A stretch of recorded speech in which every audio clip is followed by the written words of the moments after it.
Hello guys, welcome back again. ಸ್ವಾಗತ ಎಲ್ಲರಿಗೂ ಹೊಸ ವಿಡಿಯೋಗೆ. Welcome to 30 days 30 video challenge day 14.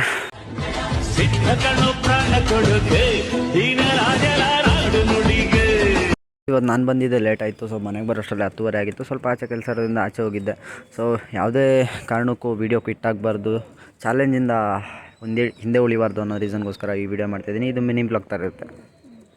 ಒಂದು ಗೂಡೆಲ್ಲ ಓಪನ್ ಮಾಡಿ ಎಲ್ಲ ಹಕ್ಕಿಗಳಿಗೂ ನೀರು ತೋರಿಸಿ, ಅದಾದಮೇಲೆ ಎಲ್ಲ ಹಕ್ಕಿಗಳಿಗೂ ಮೇವು ಇಟ್ಬಿಟ್ಟು ಆಮೇಲೆ ಪಟಾಗಳು ಚೆಕ್ ಮಾಡಿದೆ. ಹಂಗೆ ಚೆಕ್ ಮಾಡ್ಬೇಕಾದ್ರೆ ನೋಡಿದೆ ನಮ್ಮ ಮಕ್ಷಿ ಜೊತೆ ಮೊಟ್ಟೆ ಇಟ್ಟೈತೆ. ಸೊ ನೋಡಿ ಖುಷಿ ಆಯಿತು. ನಿನ್ನೆ ನೆನೆಯಾಕಿಟ್ಟಿದ್ದಂಥ ಕಡಲೆ ಎತ್ಕೊಂಡು ಫಸ್ಟು ಕಡಲೆನ ವಾಶ್ ಮಾಡಿಕೊಂಡು ಆಮೇಲೆ ಎಲ್ಲ ಪಟಾಗಳಿಗೂ ತಿನ್ಸೋಕ್ಕೆ ಸ್ಟಾರ್ಟ್ ಮಾಡಿದೆ. ಸೊ ಪಟಾಗಳು ಟೈಮ್ ಜಾಸ್ತಿ ಆಗಿರೋದ್ರಿಂದ ಎಲ್ಲದಕ್ಕೂ ತುಂಬಾ ಹೊಟ್ಟೆ ಹಸ್ತಿತ್ತು, ತುಂಬಾ ಕಿರ್ಚಾಡ್ತಾಯಿದ್ವು. ಸ್ಪೂನ್ ಫೀಡಲ್ಲಿ ತಿನ್ಸೋಕ್ಕಾಗಲ್ಲ ಅಂತ ಗೊತ್ತಾಯಿತು. ಅದಕ್ಕೋಸ್ಕರ ಮೌತ್ ಫೀಡಿಂಗ್ ಮಾಡಲೇಬೇಕಾಗಿತ್ತು. ಯಾಕಂದರೆ ಪಟಾಗಳೆಲ್ಲ ತುಂಬಾ ಹೊಟ್ಟೆ ಹಸ್ಕೊಂಡಿದ್ವು. ಅದರಿಂದ ಮೌತ್ ಫೀಡಿಂಗ್ ಮಾಡೋಣ ಅಂದ್ಬಿಟ್ಟು ಎಲ್ಲ ಪಟಾಗೂ ರಾಗಿ ಹೊಡೆದೆ.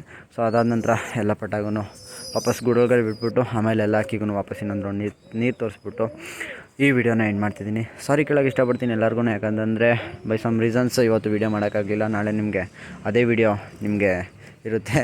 ಐ ಹೋಪ್ ಈ ಮಿನಿ ವ್ಲಾಗ್ ನಿಮ್ಗೆ ಇಷ್ಟ ಆಗಿದೆ ಅಂದ್ಕೊಂಡಿದ್ದೀನಿ. ನಾಳೆ ವೀಡಿಯೋಗೋಸ್ಕರ ವೆಯ್ಟ್ ಮಾಡಿ. ಒನ್ಸ್ ಅಗೇನ್ ಅಂತ ಸಾರಿ ಅಂತ ಕೇಳ್ಕೊತ ಎಲ್ಲರಿಗೂ ಟೇಕ್ ಕೇರ್ ಗೈಸ್, ಬಾಯ್.